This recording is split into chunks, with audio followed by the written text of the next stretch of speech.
오늘 이 마가복음 11장 오늘 본문 22절부터 24절 그 앞전에 보면 어떤 사건 하나가 일어났어요. 어떤 사건 하나가 있었는데 예수님께서 그 열매가 맺혀 있지 않고 잎사귀만 무성한 무화과나무를 보시고 이 무화과나무를 향해서 예수님 뭐라고 말씀하시냐면 이제부터 영원토록 열매를 맺지 못할 거다. 영원히 열매를 따먹지 못할 거다라고 이 11장 14절에서 예수님이 이 무화과나무를 향해서 저주하셨어요. 근데 그 다음날 아침에 예수님과 함께했던 제자들, 이 예수님과 제자들이 같은 장소 지나다 보니까 진짜 무화과나무가 뿌리부터 바짝 말라있는 것을 보게 되었어요. 그때 이 베드로가 예수님의 12제자 중에서 이 베드로가 생각이 나서 21절과 같이 보소서 저주하신 무화과나무가 뿌리채까지 바짝 말라버렸습니다 라고 이 베드로가 물었더니 그때 믿음의 거장이신 예수님께서 22절과 같이 말씀하셨어요. 근데 22절 보니까 예수께서 그들에게 대답하여 이르시되 뭐라고 말씀하셨어요? 하나님을 누굴 믿으래요? 하나님을 믿으래. 영어 성경 킹 제임스 버전 난해주에 보니까 뭐라고 기록되어졌냐면 요 하나님을 믿으라고 하는 의미를 이렇게 설명하고 있어요. 하나님이 가지신 것과 같은 믿음을 소유해라. 어떻게 하라? 하나님이 가지고 계신 것과 같은 믿음을 소유해라. 그래서 하나님의 것과 같은 믿음을 가져라 라고 하시는 이 그런 깊이 있는 의미의 말씀으로 이 제자들에게 무화과나무가 바짝 말라있는 것을 보고 놀라하는 그 제자들을 향해서 하나님을 믿어라. 내가 가지고 있는 것 같은 믿음을 너희가 소유해라. 할렐루야. 그러니까 예수님은 우리에게 그 믿음을 가져야 된다. 그런 믿음을 소유해야 된다라고 예수님 우리에게 말씀하고 계신 거예요. 그래서 이 예수님은 이 무화과나무에 이 저주받은 무화과나무가 뿌리째 바짝 말라버렸던 이 사건을 통해서 믿음이 무엇인지, 두 번째 예수님이 하나님의 것과 같은 믿음을 가져라 라고 믿음을 정의하신 이후에 어떻게 예수 믿는 구원받은 그리스도인들이 예수님과 같은 믿음의 능력과 믿음의 권세를 나타내고 살아갈 수 있을까를 이 23절 이 한 절 속에 엄청난 중요한 이야기를 담고 있더라는 거예요. 그래서 23절 이 말씀에 보니까 예수님이 세 가지를 아주 중요하게 강조하고 있어요. 23절 보니까 첫째, 누구든지 어떻게 해요? 누구든지 그 마음에 믿고 어떻게? 누구든지 그 마음에 믿고, 두 번째 그 마음에 믿는 그것을 입으로 시인하면, 세 번째 그대로 되리라. 자, 그래서 23절 보니까 예수님이 어떻게 믿음을 사용할 수 있는지를 알려주시면서 강조하는 세 가지가 이곳에 담겨 있는데, 누구든지 그 마음에 믿고, 누구든지, 여러분 예수님만 아니라 목사님만 아니라 장로님만 아니라 권사님만 아니라 집사님만 아니라 예수 믿는 누구든지 마음에 믿고, 무엇이 믿고? 마음에 믿고, 그 마음이 의심하지 않고 믿는 것을 입으로 시인하고 고백하면, 세 번째 그대로 되리라. 답시다. 그대로 되리라. 오늘 예수님 우리에게 강조한 그 첫 번째가 뭐냐? 성도의 말은 시와 같아요. 답시다. 성도의 말은 시와 같습니다.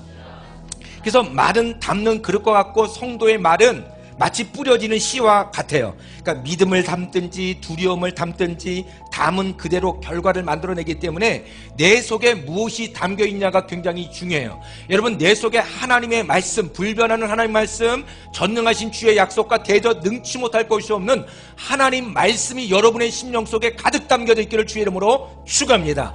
여러분, 영적인 부자는 그 속에 하나님 말씀이 가득 담겨져 있어요. 여러분, 오늘 하나님 말씀이 여러분의 것이 되기 위해서 아멘으로 고백할 때 하나님 말씀이 여러분의 심령 속에 잉태어지는 놀라운 기적의 시간 될 줄 믿으시길 주의 이름으로 축복합니다. 아멘. 그래서 성도의 말은 뭐가 같다고요? 씨와 같아요. 답시다. 성도의 말은 씨앗과 같습니다. 농부가 여러분 봄에 되면 씨를 뿌려요. 농부가 봄에 씨를 뿌리는데, 농부가 시성을 들였기 때문에 가을에 30배, 60배, 100배의 결실의 열매를 맺는 것이 아니라, 농부의 시성 속에 결실이 맺어지는 것이 아니라 그 뿌려지는 씨 속에 무엇이 있다? 생명이 있기 때문이다. 마치 예수 믿는 그리스도인의 하나님 말씀이 똑같이 그와 같아. 말씀 속에 씨가 있고, 말씀 속에 생명이 있고, 말씀 속에 능력이 있고, 말씀 속에 모든 것을 압도하는 능력이 담겨져 있는 걸 믿으시길 주의 이름으로 축원합니다. 그래서 사도 바울은 갈라디아서 6장 7절 말씀에 뭐라고 말씀하냐면, 무엇으로 심든지 그대로 거두리라. 그러니까 무엇으로 심든지 그대로, 그러니까 콩 심은 데 콩나고, 팥 심은 데 이 상식 같은 일들이 우리 가운데 일어나더라는 거예요. 많은 신자, 많은 예수 믿는 그리스도인들이 인생에서 실패하는 진짜 이유는 무엇이냐면, 그들이 잘못된 것을 믿고 잘못된 것을 고백하기 때문이에요. 잠언서 6장 2절에도 뭐라고 말씀하냐면, 내 입의 말로 내가 얽혔느니라. 내 입의 말로 네가 어떻게 했다고요? 얽혔느니라. 그러니까 말이 중요해요, 안 중요해요? 말이 중요해요. 그래서 이스라엘 백성이 부정적인 말, 원망의 말을 하다가 광야 40년 동안 애굽의 땅에서 출애굽되었던 모든 사람이 광야에서 다 죽게 되어졌다고요. 그러면서 하나님 뭐라고 말씀하시냐면, 하나님은 당신의 생애를 걸고 맹세하며 뭐라고 하냐, 너희 말이 내 귀에 들린 대로 내가 행하겠다. 들린 대로 행하겠다는 거예요. 말한 대로, 뿌려진 씨대로 열매가 맺혀질 거라는 거예요. 할렐루야. 그래서 영적인 가장 기초적인, 예수 믿는 그리스도인에게 있어서 영적인 가장 기초적인 법칙은 뭐냐? 씨앗을 심고 거두는 기본의 법칙에 근거해서 영적인 열매, 영적인 결과가 우리 속에 맺혀지는 걸 믿으시길 주의 이름으로 축원합니다. 여러분, 창세기 1장 성경 가장 첫 번째 장 첫 번째 절 보니까, 하나님이 태초에 천지 만물을 창조하실 때도 어떻게 창조하셨을까요? 맞아요. 하나님이 가지고 계시고 있는 믿음과 같은 믿음을 사용하셔서 천지 만물을 창조하셨어요. 빛이 있으라 말씀하셨어요. 여러분, 말씀을 통해서 빛을 창조하시고 말씀을 통해서 모든 만물을 창조하셨어요. 그런 종류의 믿음을 사용하셔서 천지 만물을 사용하신 것처럼, 하나님의 모든 창조적인 사건, 치유의 사건, 권능의 사건도 말을 고백하는 것을 통해서, 말을 선포하는 것을 통해서 기적의 열매, 축복의 열매를 맺는 걸 믿으시길 주의 이름으로 축원합니다. 여러분, 오늘 주목해야 될 것은 뭐냐면, 예수님께서 이 무화과 나무를 향해서 기도하셨다는 게 아니에요. 이 무화과 나무를 향해서 예수님이 기도하신 것이 아니라 무화과의 나무를 향해서 말씀하셨어요. 뭐 하셨다고요?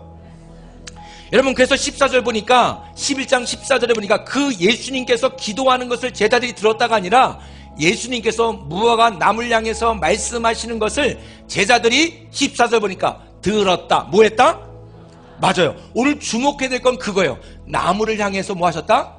말씀하셨다. 나무를 향해서 뭐 하셨다? 말씀하셨다. 여러분, 이 세상에 존재하는 모든 것이 이렇게 무엇의 지배를 받고 있느냐? 말의 지배 속에 있어요. 예수님께서 많은 병자, 많은 죽어가는 자를 고쳐주시고 치유해 주셨다고요. 그 중에 백부장, 그 중에 수로보니게 여인이 등장하는데, 이 백부장을 향해서, 수로보니게 여인을 향해서 뭐라고 말씀하셨냐면, 그렇게 말하였으므로 믿음대로 될지어다. 어떻게 하였으므로? 그렇게 말하였으므로 너희가 나을 줄 믿습니다. 내가 주인의 상에 떨어진 떡부스러기 같은 은혜라도 주시옵소서. 겸손하게 절박하게 주의 은혜를 구했더니 네 믿음대로 될저다. 너가 그렇게 말하였으므로 네 믿음대로 될저다. 그러니까 이 수로보니게 여인의 말이 곧 믿음이고, 백부장의 말이 곧 믿음이고, 저와 여러분의 말이, 믿음의 고백이 곧 믿음인 걸 믿으시길 주의 이름으로 축원합니다. 이 사람이 믿음이 좋은지, 이 사람이 영적으로 신령한지를 알 수 있는 건 뭐냐? 말 속에, 입술 속에 다 담겨져 있는 걸 믿으시길 주의 이름으로 축원합니다. 답시다. 우리의 말이 곧 우리의 믿음입니다. 다시 한번요. 시작. 맞아요. 우리의 말이 우리의 믿음이에요. 두 번째로 예수님이 강조하신 것 두 번째 중에 중요한 게 뭐냐? 그 말의 권세는 하나님만 가지고 계신 것이 아니라, 답시다. 누구든지. 그러니까 목사님만, 장로님만, 믿음 좋은 사람만 아니라 여기 앉아있는 모든 말씀 듣는 성도들, 누구든지. 아멘. 누구든지 이걸 가지고 있대요. 할렐루야. 근데 누구든지 가지고 있는 이 권세, 누구든지 가지고 있는 말의 능력을 어떻게 사용해야 되는가? 그렇다면 어떻게 사용해야 되는가? 여러분, 우리는 위기를 만나거나 큰 난관을 만나면 이렇게 기도해요. 하나님 어떻게 하여 주시옵소서. 어떻게 도와 주시옵소서. 어떻게 문제를 해결하여 주시옵소서. 이제 어떤 목사님이 잘 안 믿어진다 그러니까 뭐라 그랬어요? 믿습니다. 100번만 해봐. 그래가지고 기도가 좀 뭐했어요? 믿습니다. 믿어졌어요? 회의적이었어요? 더 믿음 없었고 더 회의적이잖아요. 성경을 보자고요. 성경을. 위기를 만났을 때, 어려움 당했을 때 하나님 이 문제를 해결해 주시옵소서라고 우린 그렇게 기도하는데 성경을 보자고요. 예수님은 어떻게 하셨는지. 근데 예수님이 책망하시고 꾸짖으면서 그리고 나서 그 광풍과 바람과 파도를 향해서 풍랑과 강풍은 잠잠할? 아멘. 예수님이 해주시옵소서 했어요? 아니면 풍랑은 잠잠할지어다 했어요?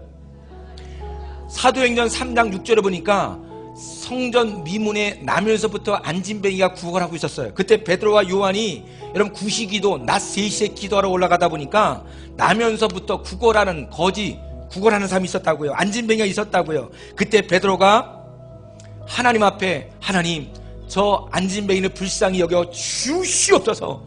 불쌍히 여겨 주시옵소서. 고쳐 주시옵소서. 그렇게 했을까요? 그렇게 하지 않고 이렇게 말씀했어요. 은과 금은 내게 없거니와 내게 있는 것을 내게 주노니 곧 나사렛 예수 그리스도 이름으로 일어나 걸을지어다. 아멘. 예수님께서 풍랑을 잠재우실 때도, 두려움에 떨고 있는 제자들 앞에서 풍랑을 잠재우실 때도 예수님은 해주시옵소서가 아니었고, 여러분 성전 미문에 나면서부터 안진뱅이 구걸하는 그를 향해서 베드로가 기도할 때 고쳐주옵소서, 불쌍히 여겨주시옵소서가 아니라 나사렛 예수 그리스도 이름으로 걸을지어다. 여러분 권세 있는 말을 사용하셨다는 거예요. 할렐루야. 요한복음 1장 12절에 보니까 예수님 우리에게 뭐라고 말씀하시냐면 영접하는 자 곧 그 이름을 믿는 자들에겐 하나님의 자녀가 되는 권세를 주셨다. 이미 주셨다. 그래서 예수님은 파도에게도 말씀하셨고 귀신들을 향해서 예수님의 이름으로 예수님께서 떠나갈지어다라고 말씀하셨고 안진뱅이를 향해서 벙어리를 향해서 말씀하셨고 심지어 죽은 나사로를 향해서 무덤을 향해서 나사로야 나올지어다. 죽은 자를 향해서 심지어 예수님 말씀하셨을 때 죽었던 나사로가 걸어 나오는 기적 역사가 일어난 걸 믿으시길 주의 이름으로 축원합니다. 여러분 무엇이 여러분의 고백이에요? 여러분 저와 여러분의 고백이 무엇입니까? 믿음은요 사랑과 똑같아요. 믿음은 사랑하고 똑같아요. 계속적으로 고백을 통해서 계속적인 고백을 통해서 여러분 사랑이 지속되어지고 기쁨이 누리게 되어지는 것처럼 믿음도 똑같아요. 그래서 믿음은 뭐냐? 표현과 간증을 요구해요. 내가 믿음 좋은 그리스도의 삶을 살아내기 위해서는 반드시 필요한 거냐? 사랑과 똑같기 때문에 이 믿음은 표현과 간증을 요구하고 있다고요. 그래서 교회에서 간증하는 분들 보세요. 목장 시간에 교회 오면 만날 때마다 내가 얼마나 복받은 사람인지 간증하는 사람 뭐라고요? 여러분 그런 분들은 계속해서 성령 충만할 수 있어요.